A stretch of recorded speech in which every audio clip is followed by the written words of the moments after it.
El 19 de abril de 1995, a las 9:02 de la mañana, una explosión masiva sacudió el centro de Oklahoma City, transformando un tranquilo día primaveral en la escena del atentado terrorista doméstico más devastador en la historia de Estados Unidos. 168 personas perdieron la vida, incluyendo 19 niños. El responsable no era un extremista extranjero como inicialmente se sospechó, sino un veterano condecorado del ejército estadounidense llamado Timothy James McVeigh. Este es el relato completo de cómo un joven considerado patriota se convirtió en uno de los criminales más buscados de su generación y cómo enfrentó su destino final el 11 de junio de 2001 en Terre Haute, Indiana. Timothy James McVeigh nació el 23 de abril de 1968 en Lockport, Nueva York. Era el hijo del medio de William y Mildred McVeigh, conocida como Mickey, en una familia de clase trabajadora con raíces irlandesas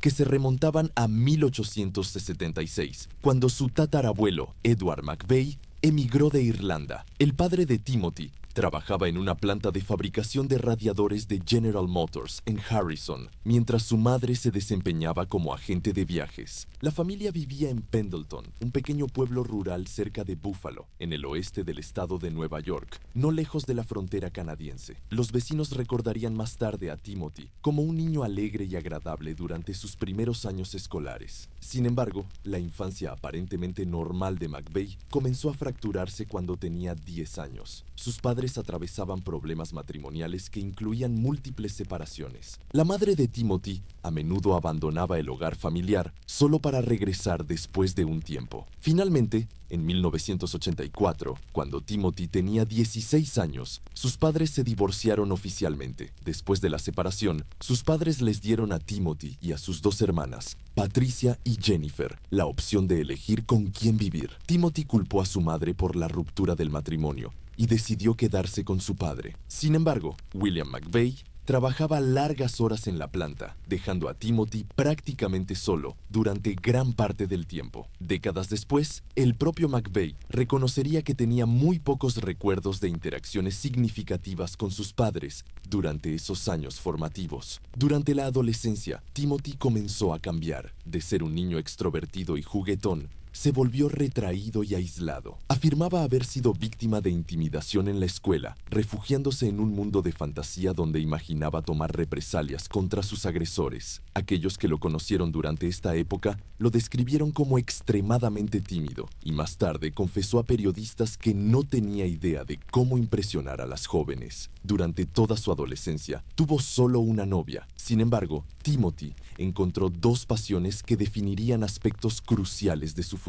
La primera eran las computadoras. A mediados de los años 80, quedó fascinado con los primeros sistemas de Internet, convirtiéndose en un hacker aficionado. Llegó incluso a infiltrarse en un sistema informático del Departamento de Defensa. A pesar de mantener calificaciones mediocres en la mayoría de las materias, fue nombrado como el estudiante más prometedor en programación de computadoras de la escuela secundaria Star Point Central durante su último año. Su segunda pasión serían las armas de fuego. Su abuelo lo introdujo al tiro deportivo durante su infancia, llevándolo regularmente a practicar tiro al blanco. A los 13 años, su abuelo le regaló un rifle calibre 22. McVeigh desarrolló un interés intenso en los derechos de porte de armas y la segunda enmienda de la Constitución estadounidense. Leía revistas como Soldier of Fortune y comenzó a acumular su propia colección de armas. Ocasionalmente llevaba armas a la escuela para impresionar a sus compañeros de clase, diciéndoles que algún día quería ser dueño de una armería. Durante este periodo, Timothy también leyó un libro que tendría un profundo impacto en su visión del mundo, The Turner Diaries, escrito en 1978 por William Luther Pierce, bajo el seudónimo Andrew MacDonald. Esta novela de ficción presenta una narrativa antigubernamental y neonazi que incluye el bombardeo con camión de la sede del FBI en Washington, detallando cómo fabricar explosivos caseros y promoviendo la idea de una revolución violenta contra el gobierno federal. Después de graduarse de la secundaria en junio de 1986, McVeigh asistió brevemente al Bryant and Stratton College, con una beca parcial, pero abandonó los estudios poco después. Consiguió trabajo como guardia de seguridad, un empleo que reflejaba en parte su interés por las armas. Para escapar del área de Buffalo y tener un lugar para practicar tiro, McVeigh compró un terreno en el oeste del estado de Nueva York. Sin embargo, la vida civil no le satisfacía. Un día, simplemente llegó a casa y le informó a su padre que se estaba uniendo al ejército. En mayo de 1988, a los 20 años, Timothy McVeigh se alistó en el ejército de Estados Unidos. Completó su entrenamiento básico en la Escuela de Infantería del Ejército en Fort Benning, Georgia. Fue durante este entrenamiento donde conoció a Terry Nichols y Michael Fortier, dos hombres que más tarde desempeñarían papeles cruciales en su vida. McVeigh prosperó en las Fuerzas Armadas de una manera que nunca había logrado en la vida civil. Abrazó el estilo de vida disciplinado y encontró consuelo en la camaradería con sus compañeros reclutas. Sus compañeros quedaron impresionados por su dedicación. Uno de ellos le dijo más tarde a periodistas que McVeigh era prácticamente el epítome del soldado de infantería, un extremista del tipo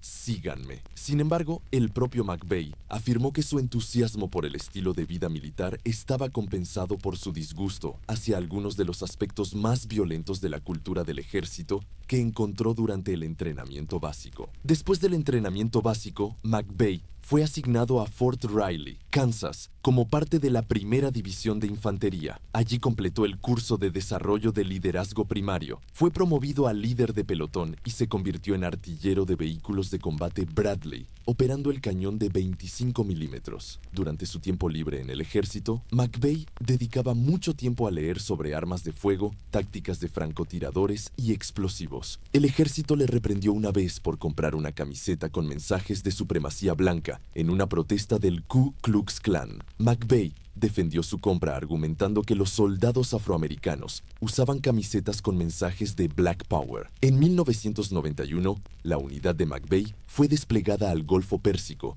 como parte de la Operación Tormenta del Desierto. Fue aquí donde McVeigh demostró ser un soldado excepcional. Se convirtió en uno de los mejores artilleros de su batallón con el cañón del vehículo Bradley. En una entrevista realizada años después, antes de su ejecución, McVeigh relató que durante su primer día en combate, impactó un tanque iraquí desde más de 500 metros de distancia, logrando que los ocupantes se rindieran. También afirmó haber neutralizado a un soldado iraquí con fuego de cañón desde aproximadamente 1100 metros de distancia. McVeigh dijo más tarde que quedó impactado al ver la carnicería en la carretera al salir de la ciudad de Kuwait, después de que las tropas estadounidenses derrotaran al ejército iraquí. Habló del impacto traumático del combate, particularmente cuando eliminó a soldados enemigos. Sin embargo, su habilidad de tiro fue celebrada y el ejército lo alentó a audicionar para las fuerzas especiales, conocidas como Boinas Verdes. Por su servicio en la Guerra del Golfo, McVeigh recibió varias condecoraciones militares, incluyendo la Estrella de Bronce,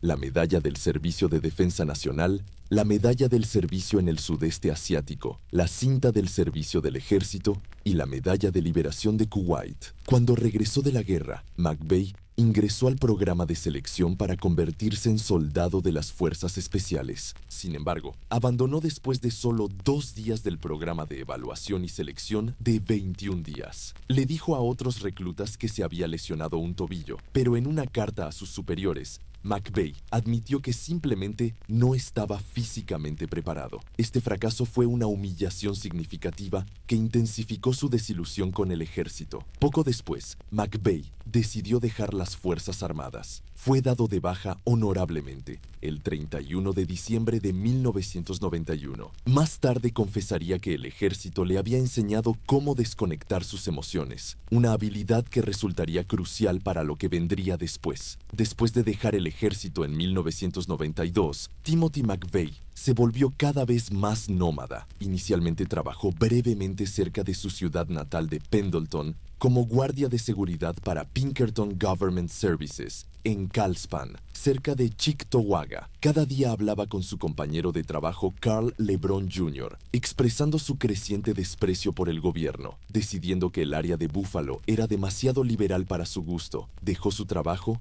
y comenzó a conducir por Estados Unidos, buscando a sus viejos amigos del ejército. Durante este periodo, McVeigh trabajaba largas horas en empleos sin futuro y sentía que no tenía un hogar. Buscaba romance, pero sus avances fueron rechazados asesinados por una compañera de trabajo y se sentía nervioso alrededor de las mujeres. Creía que traía demasiado dolor a sus seres queridos. Creció enojado y frustrado por sus dificultades para encontrar una novia y establecer una vida estable. McVeigh se reconectó con Terry Nichols y Michael Fortier, sus amigos de los días del ejército. Comenzó a vender armas en ferias por todo Estados Unidos. Su sentimiento antigubernamental, que había comenzado a gestarse durante sus años formativos, ahora florecía en una ideología extremista completa. McVeigh escribió cartas a periódicos locales quejándose sobre los impuestos. En 1992, escribió al Lockport Union Sun and Journal: los impuestos son una broma. Independientemente de lo que prometa un candidato político, aumentarán. Más impuestos son siempre la respuesta a la mala gestión del gobierno. Ellos la arruinan. Nosotros sufrimos. Los impuestos están alcanzando niveles cataclísmicos, sin desaceleración a la vista. Es inminente una guerra civil. Tenemos que derramar sangre para reformar el sistema actual. Espero que no llegue a eso, pero podría suceder. También escribió al representante John J. LaFalte, demócrata de Nueva York, quejándose sobre el arresto de una mujer por portar gas pimienta. Es una mentira si nos decimos a nosotros mismos que la policía puede protegernos en todas partes y en todo momento. Las restricciones de armas de fuego ya son bastante malas, pero ahora una mujer ni siquiera puede llevar gas pimienta en su bolso. Durante un tiempo, McVeigh se mudó con Nichols a la granja del hermano de Nichols, James, cerca de Decker, Michigan. Mientras visitaba amigos, McVeigh supuestamente se quejó de que el ejército había implantado un microchip en sus glúteos para que el gobierno pudiera rastrearlo. Su paranoia estaba creciendo. Dos eventos específicos catalizarían la transformación de McVeigh de veterano desilusionado a terrorista doméstico: Ruby Ridge y Waco. En agosto de 1992 ocurrió un enfrentamiento entre agentes federales y Randy Weaver, un separatista blanco, en Ruby Ridge, Idaho. Los agentes federales habían rodeado la propiedad de Weaver, sospechando que vendía escopetas ilegales con cañones recortados. El enfrentamiento resultó en la pérdida de vidas, incluyendo la esposa y el hijo de Weaver. McVeigh vio este evento como evidencia de que el gobierno federal estaba en guerra con sus propios ciudadanos. Pero fue el asedio de Waco, Texas, lo que verdaderamente empujó a McVeigh más allá del punto de no retorno. En febrero de 1993, agentes de la Oficina de Alcohol, Tabaco, Armas de Fuego y Explosivos, junto con el FBI, rodearon el complejo de los Davidianos de la Rama, cerca de Waco. El grupo religioso, liderado por David Koresh, estaba siendo investigado por presuntas violaciones relacionadas con armas, sustancias ilícitas y seguridad infantil. El enfrentamiento de semanas se desarrolló en la televisión en vivo. McVeigh condujo hasta Waco en marzo de 1993 para observar el asedio en curso. Distribuyó literatura antigubernamental y vendió calcomanías con mensajes contra el gobierno. Entrevistado durante el asedio por Michelle Rauch, McVeigh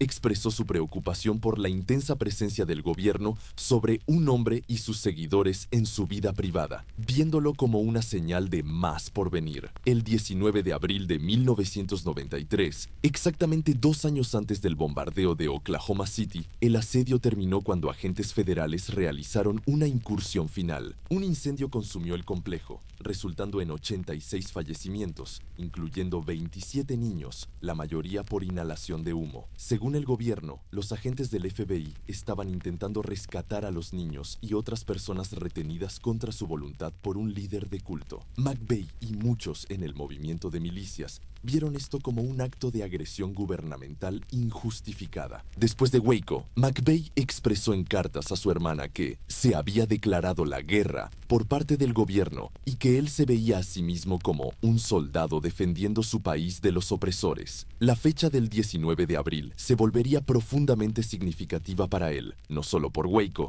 sino también porque marcaba el aniversario del Día de los Patriotas, la fecha de las batallas de Lexington y Concord en 1775 que iniciaron la Revolución Americana. Durante este periodo, McVeigh visitó el Área 51 para desafiar las restricciones gubernamentales sobre la fotografía y fue a Gulfport, Mississippi, para determinar la veracidad de rumores sobre operaciones de las Naciones Unidas. Estos rumores resultaron ser falsos. Los vehículos rusos en el sitio estaban siendo configurados para su uso en esfuerzos de ayuda humanitaria, patrocinados por la ONU. Alrededor de este tiempo, McVeigh y Nichols también comenzaron a hacer compras masivas de nitrato de amonio, un fertilizante agrícola, para reventa a supervivencialistas, ya que circulaban rumores de que el gobierno se preparaba para prohibirlo. Lo que comenzó como una empresa comercial pronto se transformaría en algo mucho más siniestro. En septiembre de 1994, Timothy McVeigh comenzó a planificar activamente la destrucción del edificio federal Alfred P. Murrah en Oklahoma City. Durante los siguientes 6 meses, McVeigh y Terry Nichols trazarían meticulosamente cada detalle de lo que se convertiría en el atentado terrorista doméstico más mortífero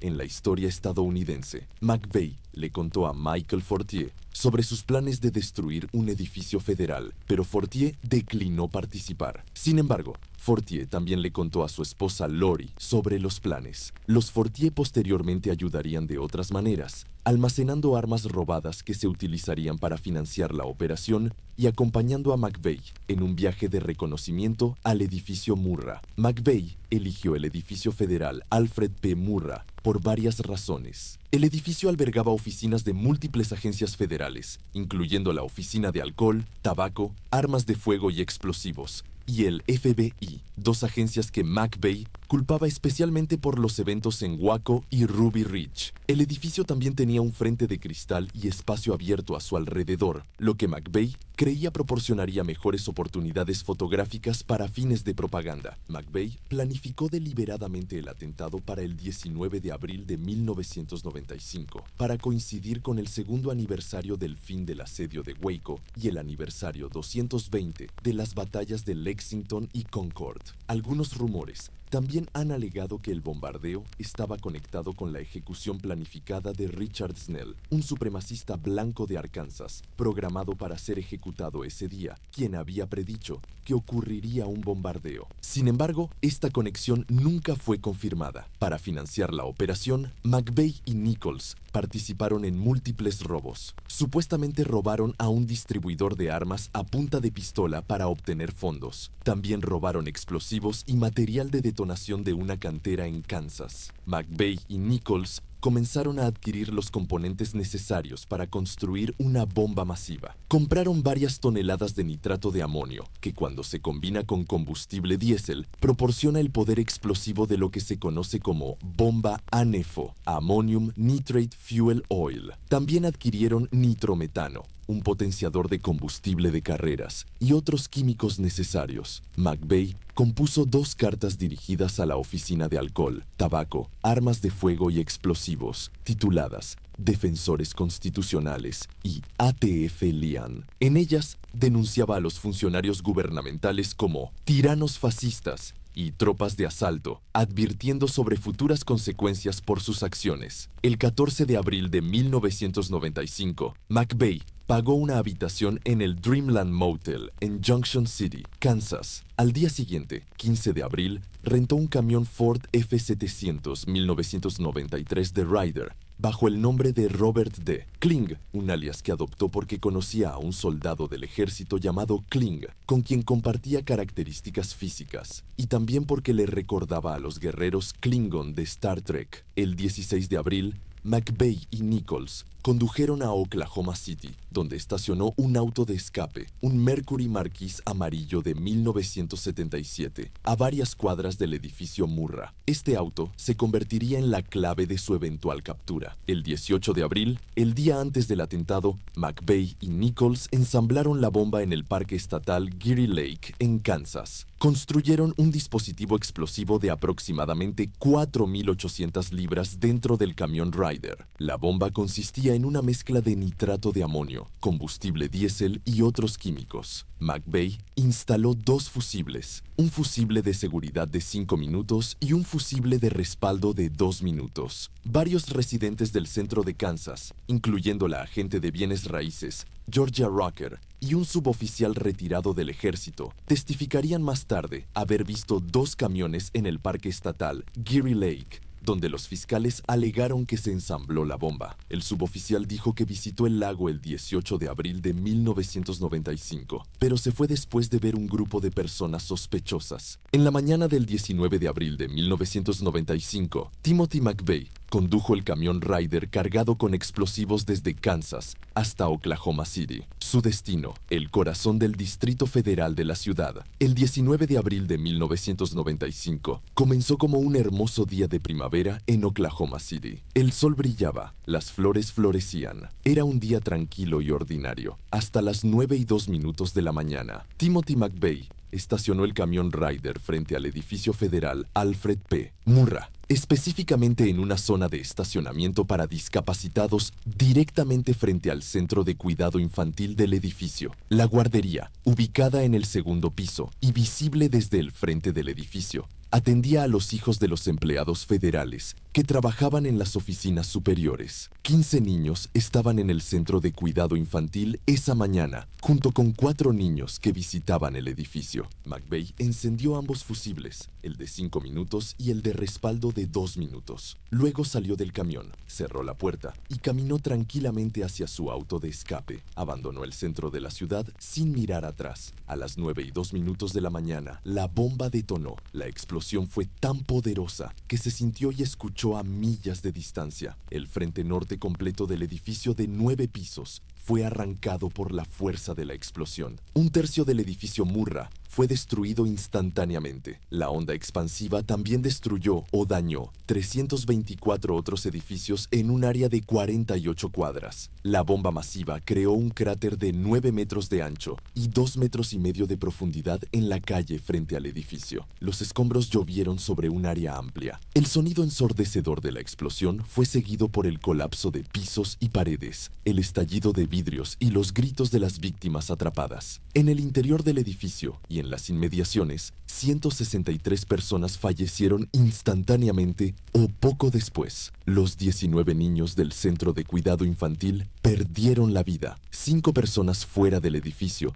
también perdieron la vida por escombros voladores. Una trabajadora de rescate sería impactada en la cabeza por escombros después del bombardeo, elevando el número total de víctimas a 168. Más de 684 personas resultaron heridas, muchas de gravedad. Las escenas de ese día quedaron grabadas en la memoria colectiva estadounidense. Bomberos y personal de emergencia buscando frenéticamente entre los escombros. Personas cubiertas de polvo y sangre siendo sacadas del edificio. Imágenes de los niños que nunca regresarían a casa. La FEMA activó 11 de sus fuerzas de tarea de búsqueda y rescate urbano, consistiendo en 665 trabajadores de rescate. Equipos de emergencia acudieron a Oklahoma desde todo el país. El esfuerzo de rescate continuaría durante 2 semanas. Más de 12,000 voluntarios y trabajadores de rescate participaron en las operaciones de rescate, recuperación y apoyo. Los daños materiales se estimaron en $652 millones.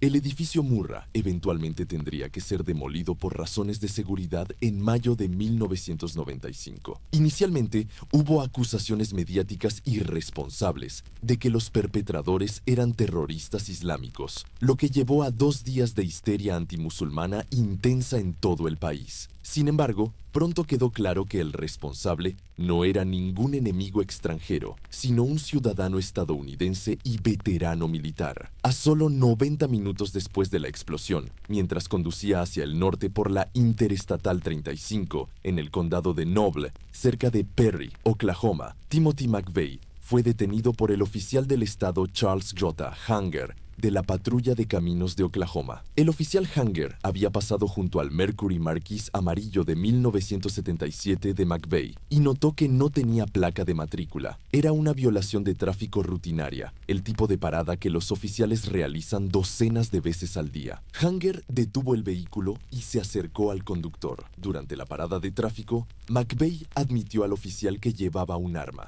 Hanger notó un bulto bajo la chaqueta de McVeigh. El oficial lo arrestó por conducir sin placas y poseer ilegalmente un arma de fuego oculta, una pistola cargada Glock calibre 45. McVeigh fue llevado a la cárcel del condado en Perry. En ese momento, ni el oficial Hanger ni nadie más sabía que acababan de capturar al hombre responsable del ataque más mortífero en suelo estadounidense hasta ese momento. McVeigh fue fichado y recluido, esperando una audiencia sobre los cargos de armas y tráfico. Mientras tanto, en Oklahoma City, los investigadores federales comenzaron uno de los esfuerzos de investigación más exhaustivos en la historia del FBI. Rastrearon el número de identificación del vehículo de un eje trasero encontrado en los escombros, identificando el vehículo como un camión de alquiler Ryder rentado en Junction City, Kansas. Los trabajadores de la agencia Ryder asistieron a un artista del FBI en la creación de un boceto del arrendatario, quien había usado el alias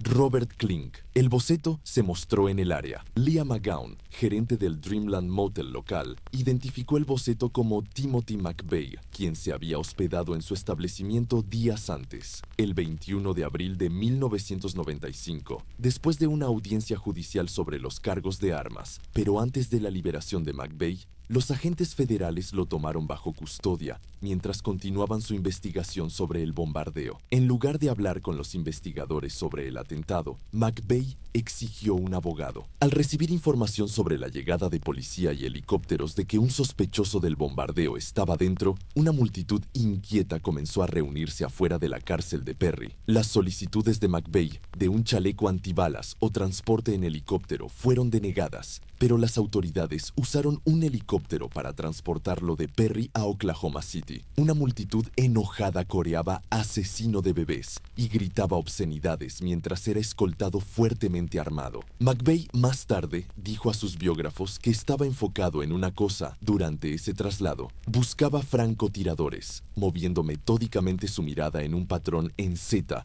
que había aprendido en el ejército, pensando que alguien, ya sea un oklahomense enojado o un agente gubernamental, podría intentar eliminarlo. Cuando el FBI registró el Mercury Marquis de McVeigh, encontraron un sobre sellado que contenía documentos argumentando que el gobierno federal había comenzado una guerra abierta contra la libertad del pueblo estadounidense y justificando la eliminación de funcionarios gubernamentales en defensa de la libertad. El oficial Hanger también encontró una tarjeta de visita de Paulsen's Military Supply en el piso de su patrulla con las huellas dactilares de McVeigh. McVeigh había escrito en el reverso: TNT a $5 el cartucho, necesito más. Y llamar después del 1 de mayo, ver si puedo conseguir más. Los agentes federales también encontraron rastros de los químicos utilizados en la explosión en la ropa de McVeigh. Aprendieron sobre las ideologías extremistas de McVeigh y su ira por los eventos en Waco 2 años antes. El 21 de abril de 1995, Terry Nichols se enteró de que estaba siendo buscado y se entregó. Los investigadores descubrieron evidencia incriminatoria en su hogar: nitrato de amonio y detonadores, el taladro eléctrico usado para perforar las cerraduras en la cantera, libros sobre fabricación de bombas, una copia de Hunter, una novela de 1989 de William Luther Pierce que promovía violencia revolucionaria, y un mapa dibujado a mano del centro de Oklahoma City, en el que estaban marcados el edificio Murrah y el lugar donde se ocultó el auto de escape de McVeigh. Después de un interrogatorio de 9 horas, Terry Nichols fue retenido bajo custodia federal hasta su juicio. El 25 de abril de 1995, James Nichols, hermano de Terry, también fue arrestado, pero fue liberado después de 32 días por falta de evidencia. La hermana de McVeigh, Jennifer, fue acusada de enviar ilegalmente municiones a McVeigh por correo, pero se le otorgó inmunidad a cambio de testificar en su contra. El 10 de agosto de 1995, McVeigh fue acusado formalmente por un gran jurado federal de 11 cargos federales, incluyendo conspiración para usar un arma de destrucción masiva, uso de un arma de destrucción masiva, destrucción con uso de explosivos, y 8 cargos de asesinato en primer grado por las vidas de agentes federales. Aunque 168 personas fueron eliminadas en el bombardeo, los cargos de asesinato se presentaron solo por los 8 agentes federales que estaban de servicio cuando la bomba destruyó gran parte del edificio Murrah. Timothy McVeigh quería presentar una defensa de necesidad que le permitiera presentar evidencia de los supuestos crímenes del gobierno federal que su bombardeo pretendía prevenir. Intentó convencer a sus abogados de que argumentaran que estaba en peligro inminente del gobierno y que su acción fue una respuesta justificable. Sus abogados finalmente decidieron no seguir esta estrategia, temiendo que un juicio justo no fuera posible en Oklahoma. Debido a la intensidad del impacto emocional del bombardeo, el juez de distrito de Estados Unidos, Richard Paul Matsch, otorgó un cambio de sede. El 20 de febrero de 1996, el tribunal ordenó que el caso fuera transferido de Oklahoma City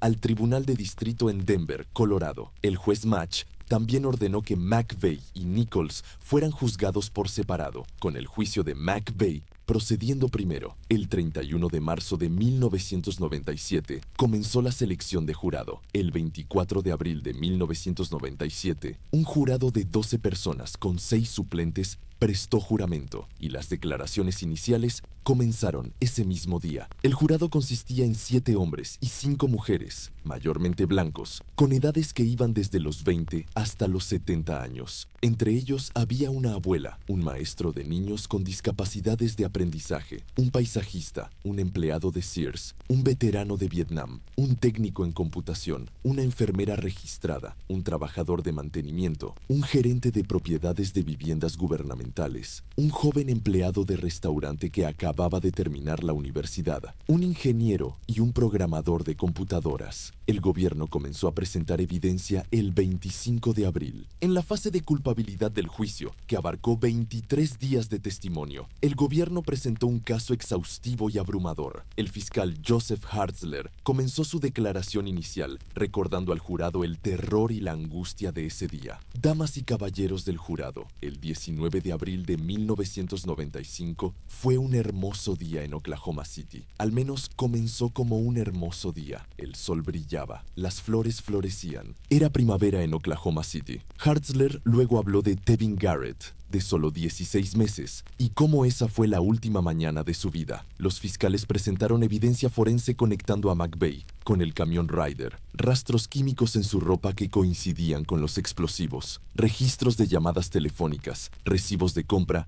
y testimonios de testigos. Michael Fortier testificó contra McVeigh como parte de un acuerdo de culpabilidad, describiendo cómo McVeigh había compartido sus planes con él y cómo había ayudado en el reconocimiento del edificio Murrah. La pareja, que era dueña del Santa Fe Trail Diner en Harrington, cerca del lugar del casillero de almacenamiento de McVeigh, dijeron a entrevistadores federales que vieron a McVeigh, Nichols y un tercer hombre desayunando en su establecimiento alrededor de las 8 de la mañana antes del bombardeo. También se reportaron avistamientos de un camión Ryder y otra camioneta pickup en Geary Lake. Una cámara de vigilancia capturó una imagen del camión Ryder siendo conducido por McVeigh, solo minutos antes de que el camión detonara frente al edificio Murrah. El fiscal Larry Mackey pasó más de 3 horas recapitulando el caso en sus argumentos finales, diciendo a los jurados: lo que aprenden de toda esta evidencia es que Timothy McVeigh bombardeó el edificio Murrah y eliminó a todas esas personas, o es el hombre más desafortunado del mundo. Los argumentos finales se realizaron el 29 de mayo de 1997 y el Tribunal de Distrito instruyó al jurado el 30 de mayo. El jurado comenzó sus deliberaciones ese día. Después de 23 horas y media de deliberaciones durante 4 días, el 2 de junio de 1997, el jurado regresó con su veredicto. El tribunal llamó al jurado de regreso. La sala estaba tensa. El juez Matsch advirtió a todos los presentes que no debía haber ninguna reacción audible o visible al veredicto cuando se leyera. El capataz del jurado entregó el formulario del veredicto. El juez Matsch lo leyó en voz alta. Cargo 1. Conspiración para usar un arma de destrucción masiva. Culpable. Cargo 2. Uso de un arma de destrucción masiva. Culpable. Cargo 3. Destrucción con uso de explosivos. Culpable. Cargos 4 a 11. 8 cargos de asesinato en primer grado de agentes federales. Culpable en todos los cargos. Timothy McVeigh había sido declarado culpable en los 11 cargos del acta de acusación federal. Después del veredicto, McVeigh intentó consolar a su madre diciendo: «Piénsalo de esta manera. Cuando estaba en el ejército, no me viste durante años. Piensa en mí de esa manera ahora, como si estuviera de nuevo en el ejército, en una misión militar». La fase de sentencia del juicio comenzó el 4 de junio de 1997. El jurado tenía que decidir si 7 factores agravantes estaban presentes en el bombardeo de McVeigh del edificio Murrah. Estos factores incluían si tenía la intención de eliminar personas, si premeditó o planificó el crimen, si creó un riesgo grave para otros con desprecio imprudente por la vida humana, y si el crimen resultó en la pérdida de múltiples vidas. El jurado pasó 11 horas durante 2 días deliberando sobre si McVeigh debería recibir la sentencia capital. Finalmente acordaron unánimemente que el bombardeo de Oklahoma City de McVeigh cumplía con todos esos criterios. El 13 de junio de 1997, el jurado recomendó que McVeigh fuera sentenciado a la pena capital. En la audiencia formal de sentencia, el 14 de agosto de 1997, el juez Match le preguntó a McVeigh si deseaba hacer una declaración. McVeigh se acercó al estrado y dijo: «Si le place a la corte, deseo usar las palabras del juez Brandeis, disintiendo en Olmsted, para hablar por mí». Él escribió: «Nuestro gobierno es el maestro potente y omnipresente. Para bien o para mal, enseña a todo el pueblo con su ejemplo. Eso es todo lo que tengo». McVeigh citaba un caso de 1928 de la Corte Suprema, sugiriendo que el gobierno mismo era responsable de enseñar violencia a través de sus propias acciones. El juez Match pronunció la sentencia. Timothy James McVeigh, de conformidad con el veredicto del jurado devuelto el 2 de junio de 1997, que lo declaró culpable de los 11 cargos de la acusación, es sentenciado a la pena capital en cada uno de los 11 cargos. McVeigh fue transferido al corredor de la muerte federal. Después de su condena, Timothy McVeigh fue enviado inicialmente a la penitenciaría de Estados Unidos, Florence AdMax, en Colorado, la instalación de máxima seguridad más restrictiva en el sistema penitenciario federal. En 1999, fue transferido al corredor de la muerte federal en la penitenciaría de Estados Unidos, Terre Haute, en Indiana. A diferencia de muchos condenados que luchan en apelaciones durante décadas, McVeigh tomó una decisión inusual. Abandonó sus apelaciones restantes. Declaró que prefería la muerte a pasar el resto de su vida en prisión. Esta decisión aceleraría significativamente su camino hacia la cámara de ejecución. Durante su tiempo en prisión, McVeigh escribió múltiples ensayos y cartas explicando sus acciones y defendiendo el bombardeo. En un ensayo manuscrito de 1,200 palabras fechado en marzo de 1998 desde la prisión federal de máxima seguridad en Florence, Colorado, McVeigh afirmó que el bombardeo terrorista era moralmente equivalente a las acciones militares estadounidenses contra Irak y otros países extranjeros. Este ensayo, enviado y publicado por la revista alternativa Media Bypass, fue distribuido mundialmente por Associated Press el 29 de mayo de 1998. El 26 de abril de 2001, menos de 2 meses antes de su ejecución, McVeigh escribió una carta a Fox News titulada «Explico aquí por qué bombardeé el edificio federal Murrah en Oklahoma City», que exponía explícitamente sus razones para el ataque. Comparó sus acciones con los bombardeos atómicos de Hiroshima y Nagasaki, argumentando que fue necesario para prevenir que se perdieran más vidas. No expresó arrepentimiento. McVeigh también dio extensas entrevistas a 2 periodistas, Lou Michel y Dan Herbeck del Buffalo News, para su libro American Terrorist: Timothy McVeigh and the Oklahoma City Bombing, publicado en 2001. En estas entrevistas, McVeigh admitió públicamente el bombardeo por primera vez y dijo que no tenía remordimientos ni simpatía por las personas que eliminó o sus familias. En un pasaje particularmente impactante del libro, McVeigh se refirió a los 19 niños eliminados en la explosión como daño colateral, usando terminología militar para describir víctimas civiles. Dijo que había establecido el dispositivo para detonar durante el día para obtener un mayor recuento de cuerpos y hacer la declaración más audaz posible al gobierno federal. McVeigh afirmó que su único arrepentimiento era no haber destruido completamente el edificio federal. El 16 de enero de 2001, La oficina de prisiones estableció el 16 de mayo como fecha de ejecución de McVeigh. Sin embargo, 6 días antes de su ejecución programada, el FBI entregó miles de documentos de evidencia que anteriormente había ocultado a los abogados de McVeigh. Como resultado, el fiscal general de Estados Unidos, John Ashcroft, anunció que la ejecución de McVeigh sería suspendida por un mes. La nueva fecha de ejecución se fijó para el 11 de junio de 2001. Con el reloj acercándose cada vez más a su operación letal programada, Timothy McVeigh pasó sus últimos días participando en los rituales sombríos de la ejecución. Fue trasladado de su celda de retención en la penitenciaría de Estados Unidos en Terre Haute, Indiana, a la casa de la muerte el 10 de junio de 2001, el día antes de su ejecución. En los meses anteriores a su fallecimiento, McVeigh había escrito varias cartas al Buffalo News, su periódico de la ciudad natal. En cartas publicadas el domingo 10 de junio, McVeigh expresó arrepentimiento por las vidas perdidas, pero defendió el bombardeo como una táctica legítima en su guerra contra lo que consideraba un gobierno federal corrupto. Lamento que estas personas tuvieran que perder sus vidas, declaró McVeigh en una carta de 10 páginas. Esa es la naturaleza de la bestia. Se entiende desde el principio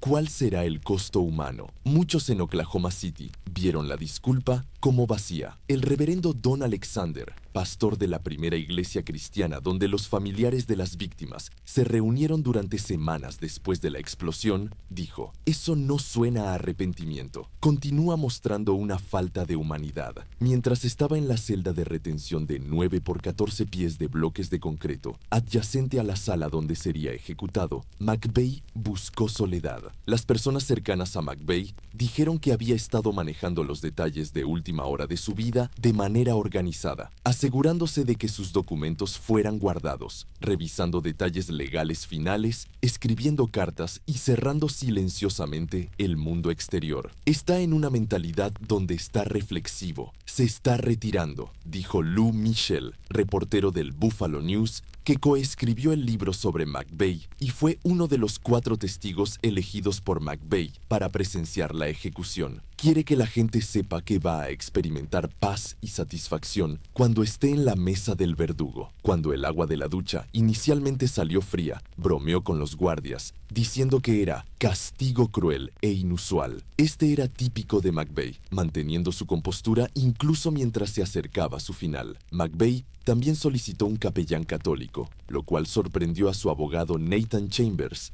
dado el agnosticismo profesado de McVeigh. En una carta al Buffalo News escrita un día antes de la ejecución, McVeigh se identificó a sí mismo como agnóstico. Sin embargo, tomó los últimos ritos, administrados por un sacerdote, justo antes de su ejecución. Para su última comida, McVeigh comió 2 pintas de helado de chip de menta con chocolate. Era una elección simple, casi infantil, que contrastaba marcadamente con la gravedad del momento. En la noche del 10 de junio, McVeigh vio televisión hasta las 9 de la noche, según el registro de la prisión, y luego apagó el televisor para dormir, pero estuvo inquieto, dando vueltas durante toda la noche. A las 3 de la mañana del día de su ejecución, vio más televisión. Sus abogados lo visitaron a las 4:30 de la mañana y se fueron 20 minutos después. McVeigh consideró sus últimas palabras. Aquellos cercanos a él habían especulado que podría incluir una cita del poema de 1875, Invictus, de William Ernest Henley. Finalmente, McVeigh decidió que este poema hablaría por él. Invictus, que significa invicto o inconquistable en latín, fue escrito por Henley mientras se recuperaba en el hospital después de que le amputaran la pierna debido a complicaciones de tuberculosis. El poema es un himno de fuerza personal y determinación frente a la adversidad. Los versos finales dicen: "No importa cuán estrecha sea la puerta, cuán cargado de castigos el pergamino, soy el amo de mi destino, soy el capitán de mi alma". La ejecución estaba programada para las 7 de la mañana. En las primeras horas de la mañana del 11 de junio de 2001, Timothy McVeigh fue llevado a la cámara de ejecución en el Complejo Correccional Federal en Terre Haute, Indiana. Sería el primer prisionero ejecutado por el gobierno federal de Estados Unidos desde que Victor Feguer fue ejecutado en Iowa el 15 de marzo de 1963, 38 años antes. El presidente Bill Clinton había firmado legislación especial el 21 de noviembre de 1997, introducida por el senador Arlen Specter, para prohibir que McVeigh y otros veteranos condenados por crímenes capitales fueran enterrados en cualquier cementerio militar. La ejecución de McVeigh fue un evento sin precedentes. Cientos de sobrevivientes y familiares de víctimas estaban presentes, algunos en la instalación de Terre Haute, mientras que más de 230 observaron a través de un circuito cerrado de televisión en Oklahoma City. El fiscal general John Ashcroft había autorizado la transmisión de video especial para ayudar a los afectados del bombardeo a satisfacer su necesidad de cerrar este capítulo en sus vidas. 10 reporteros fueron seleccionados para presenciar la ejecución directamente, junto con los 4 testigos elegidos por McVeigh, Lou Mitchell, del Buffalo News, que había coescrito su biografía, y 3 otros. También estuvieron presentes familiares y sobrevivientes de las víctimas. Poco después de las 7 de la mañana, McVeigh se subió a la camilla de ejecución y fue asegurado por funcionarios de la prisión. Envuelto firmemente en una sábana gris claro, McVeigh se esforzó por mirar alrededor de la instalación, intentando hacer contacto visual con los diversos testigos de su ejecución. Los periodistas que lo vieron describieron cómo McVeigh parecía diferente de sus días en el tribunal. Durante el juicio, e incluso antes de eso, estaba muy animado, casi arrogante, dijo el reportero Carrie Johnson, quien había entrevistado a McVeigh años antes, mientras todavía esperaba juicio. Para cuando llegó a la camilla, parecía que la vida prácticamente se había agotado de él. Había perdido peso. Su palidez era calcárea. Sus ojos estaban un poco hundidos. El reportero Crocker Stephenson del Milwaukee Journal Sentinel, otro testigo de medios, agregó: había una sábana blanca puesta sobre él, y era particularmente blanca. Su piel parecía de papel. Su cabeza había sido rapada, pero había crecido durante el día. Cuando se le preguntó si tenía una declaración final, McVeigh declinó hablar. No pronunció ninguna palabra. Sin embargo, había preparado una declaración final escrita, una transcripción manuscrita del poema Invictus, que fue distribuida a los presentes. Saliendo de la noche que me cubre, negra como el pozo de Polo a Polo, agradezco a los dioses que puedan existir por mi alma inconquistable. En la feroz garra de las circunstancias no me he encogido ni he gritado. Bajo los golpes del azar, mi cabeza está ensangrentada, pero erguida. Más allá de este lugar de ira y lágrimas, acecha solo el horror de la sombra, y sin embargo la amenaza de los años me encuentra y me encontrará. Sin miedo, no importa cuán estrecha sea la puerta, cuán cargado de castigos el pergamino, soy el amo de mi destino, soy el capitán de mi alma. Byron Pitts, de CBS News, testigo de medios, describió la escena. Timothy James McVeigh falleció con los ojos abiertos. Cuando las cortinas se abrieron, hizo contacto visual con su gente que vino a apoyarlo. Cuando la cortina pasó el centro de medios, el señor McVeigh pareció mirar hacia arriba e intencionalmente hacer contacto visual con cada uno de nosotros. Luego, cuando la cortina pasó, la sala donde estaban los familiares de las víctimas y sobrevivientes giró su cabeza hacia la derecha e hizo contacto visual con ellos. A las 7:10 de la mañana, comenzó la ejecución cuando un funcionario de la prisión dijo: «Estamos listos». Los químicos comenzaron a gotear a través de los tubos intravenosos amarillos y grises en su pierna derecha. La piel y los labios de McVeigh se volvieron pálidos. Sus ojos permanecieron abiertos todo el tiempo. La operación letal consistía en 3 sustancias administradas en secuencia: tiopental sódico para inducir inconsciencia, bromuro de pancuronio para paralizar los músculos respiratorios y cloruro de potasio para detener el corazón. La ejecución fue rápida. Minutos después, McVeigh hizo algunos movimientos parecidos a espasmos. Su respiración se volvió superficial y luego cesó por completo. A las 7:14 de la mañana, dentro de 4 minutos de la administración del primer químico, Timothy McVeigh fue declarado fallecido por el director de la prisión, Harley Lapin. Jay Sawyer, familiar de una de las víctimas, escribió: «Sin decir una palabra, obtuvo la última palabra». Larry Witcher, cuyo hermano falleció en el ataque, describió a McVeigh como teniendo una mirada totalmente inexpresiva y vacía. Tenía una mirada de desafío y que si pudiera, lo haría todo de nuevo. En Washington, el presidente George W. Bush dio una breve declaración marcando el fallecimiento de McVeigh. A las víctimas del bombardeo de Oklahoma City no se les ha dado venganza, sino justicia. Y un joven enfrentó el destino que eligió para sí mismo hace 6 años, dijo. McVeigh había expresado el deseo de que sus cenizas fueran esparcidas, aunque la ubicación preferida declarada cambiaría. A veces decía que quería que las esparcieran sobre el complejo de los Davidianos de la Rama en Waco, Texas, un guiño al violento asedio de agentes federales que dejó 76 personas fallecidas y que sirvió como uno de los motivos detrás del bombardeo de Oklahoma City. También consideró que sus cenizas fueran esparcidas en el memorial del bombardeo de Oklahoma City, pero finalmente decidió que sería demasiado vengativo. No soy yo. En última instancia, el lugar final permanece sin revelar. Su cuerpo fue cremado en el Mattox Ryan Funeral Home, en Terre Haute. El bombardeo de Oklahoma City transformó para siempre la forma en que Estados Unidos veía la seguridad interna y el terrorismo doméstico. Antes del 19 de abril de 1995, la mayoría de los estadounidenses asociaban el terrorismo con perpetradores extranjeros. El hecho de que el peor ataque terrorista en territorio estadounidense hubiera sido llevado a cabo por un ciudadano estadounidense y veterano militar hizo el evento doblemente impactante. El atentado provocó una reacción contra la extrema derecha estadounidense y aumentó los poderes de las fuerzas policiales para combatir el terrorismo doméstico. El FBI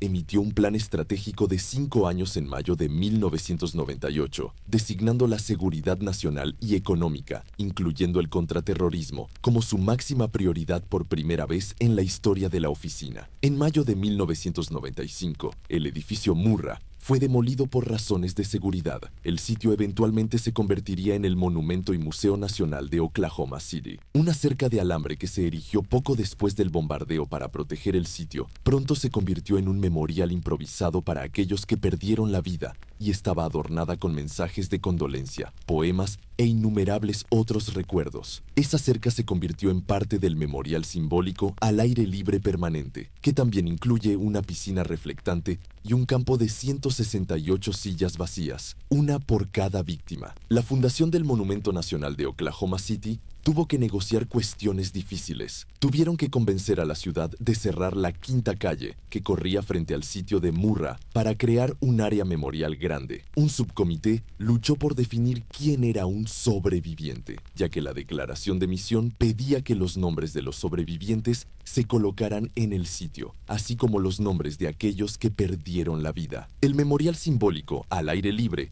fue dedicado en 2000. Un año después, se abrió la porción del Museo del Monumento y Museo Nacional de Oklahoma City. La misión del memorial se declaró como recordar a aquellos que perdieron la vida, aquellos que sobrevivieron y aquellos que cambiaron para siempre. El caso de Terry Nichols continuó después de la ejecución de McVeigh. Nichols fue declarado culpable de conspiración y homicidio involuntario el 24 de diciembre de 1997 y sentenciado a cadena perpetua sin libertad condicional en el Tribunal Federal. Posteriormente, Oklahoma lo juzgó en el Tribunal Estatal y recibió 161 cadenas perpetuas consecutivas. Permanece encarcelado en la penitenciaría de máxima seguridad de Estados Unidos en Florence, Colorado. Michael Fortier fue sentenciado a 12 años de prisión el 27 de mayo de 1998 por no advertir a las autoridades sobre el plan de bombardeo de Oklahoma City. Fortier fue liberado de prisión en 2007 y entró en el programa de protección de testigos. A lo largo de la investigación,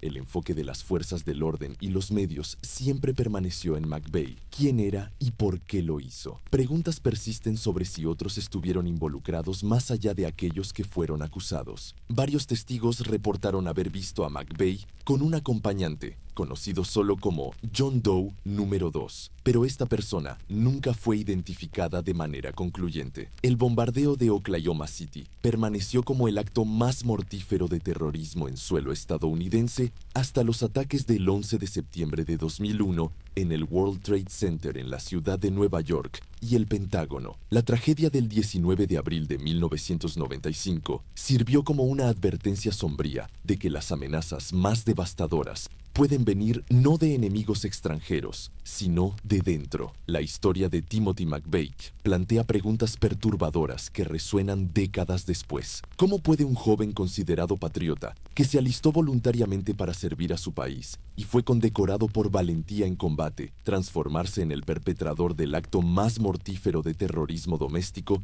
en la historia estadounidense? ¿Cuáles fueron los factores que contribuyeron a su radicalización? ¿Y qué lecciones se pueden extraer de esta tragedia? McVeigh afirmaba estar motivado por eventos específicos: el enfrentamiento en Ruby Ridge en 1992 y especialmente el asedio de Waco en 1993. Veía estas acciones gubernamentales como evidencia de una tiranía federal que necesitaba ser resistida violentamente. Su elección del 19 de abril como fecha del atentado no fue aleatoria, sino calculada para coincidir con el aniversario de Waco y el Día de los Patriotas. Sin embargo, esta explicación simplifica una radicalización que fue el resultado de múltiples factores convergentes: un sentido de alienación desde la infancia, exposición a literatura extremista como The Turner Diaries, desilusión después del servicio militar, dificultad para reintegrarse a la vida civil y una inmersión en culturas de milicias que validaban y amplificaban sus puntos de vista antigubernamentales. El propio McVeigh operó con el cálculo frío de un soldado endurecido, pero su comportamiento estoico enmascaraba tanto la pasión de un fanático como las inseguridades de un joven perdido en el mundo. Su pensamiento estaba fundamentado en una ideología familiar, compartida por miles de otros estadounidenses que creen que el gobierno se ha vuelto demasiado intrusivo. La diferencia crucial fue que McVeigh decidió tomar la ofensiva en su propia guerra privada contra el gobierno. En el libro American Terrorist, McVeigh verdaderamente creía que el gobierno estadounidense era una entidad malvada que perpetraba violencia contra su propia gente y otros en el extranjero. Caracterizó las vidas que eliminó ese día de abril de 1995 como un precio pequeño a pagar en comparación con lo que consideraba crímenes gubernamentales mucho mayores. McVeigh nunca expresó verdadero remordimiento por el bombardeo en sí, aunque en sus últimas cartas reconoció lamentar que personas inocentes tuvieran que perder sus vidas. Su caracterización de los 19 niños eliminados como daño colateral reveló una desconexión fundamental de la humanidad de sus víctimas. Su abogado Robert Nye dijo después de la ejecución de McVeigh: a las víctimas en Oklahoma City, digo que lamento no haber podido ayudar exitosamente a Tim a expresar palabras de reconciliación que él no percibía como deshonestas. El bombardeo de Oklahoma City impulsó un debate nacional sobre múltiples temas: la amenaza del terrorismo doméstico, el equilibrio entre la libertad civil y la seguridad nacional, la retórica extremista y su potencial para inspirar violencia, y la pena capital misma. Incluso algunas víctimas y sobrevivientes de Oklahoma City se convirtieron en opositores vocales del castigo capital, a pesar de los esfuerzos del fiscal general Ashcroft de representar a todas estas familias en duelo, como unánimes en su deseo de la operación letal de McVeigh. El entonces gobernador republicano de Illinois, George Ryan, quien una vez apoyó la pena capital,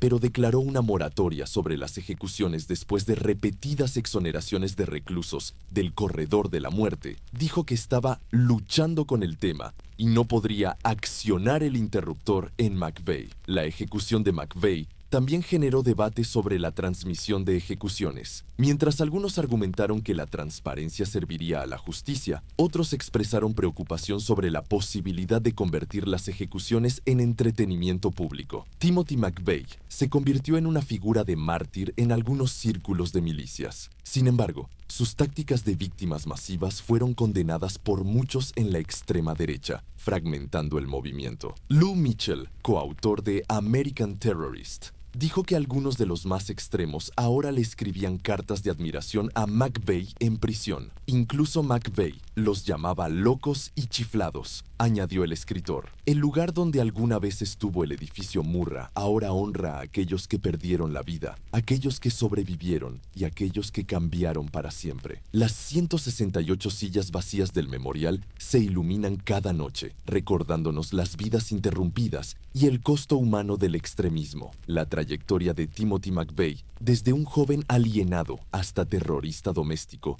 subraya cómo los agravios personales, la ideología extremista y el desapego psicopático pueden fusionarse en una violencia catastrófica. Su historia permanece como una advertencia. Las ideas, cuando se combinan con resentimiento, aislamiento y acceso a medios destructivos, pueden tener consecuencias devastadoras. El 11 de junio de 2001, a los 33 años, Timothy McVeigh enfrentó su destino final. Eligió como sus últimas palabras un poema sobre ser el amo de su propio destino. Pero al final, fue el sistema de justicia que tanto despreciaba el que determinó su destino. Las víctimas del bombardeo de Oklahoma City recibieron no venganza, sino justicia. Como dijo el presidente Bush, las cicatrices de ese día de abril permanecen no solo en el paisaje de Oklahoma City, sino en la conciencia colectiva estadounidense. El bombardeo transformó para siempre la comprensión de la nación sobre el terrorismo doméstico y la amenaza que puede representar. En un mundo donde las amenazas a menudo parecen venir de afuera, Timothy McVeigh demostró que a veces el peligro más mortal viene de adentro. Esta es la historia de Timothy McVeigh, veterano de guerra, terrorista doméstico y el primer prisionero ejecutado por el gobierno federal en casi 4 décadas. Su vida y crímenes continúan generando debates sobre justicia, extremismo y el precio del fanatismo. Las preguntas que plantea su caso sobre cómo prevenir la radicalización, cómo equilibrar la libertad con la seguridad y cómo una sociedad debe responder a actos de terror masivo permanecen tan relevantes hoy como lo fueron en 1995.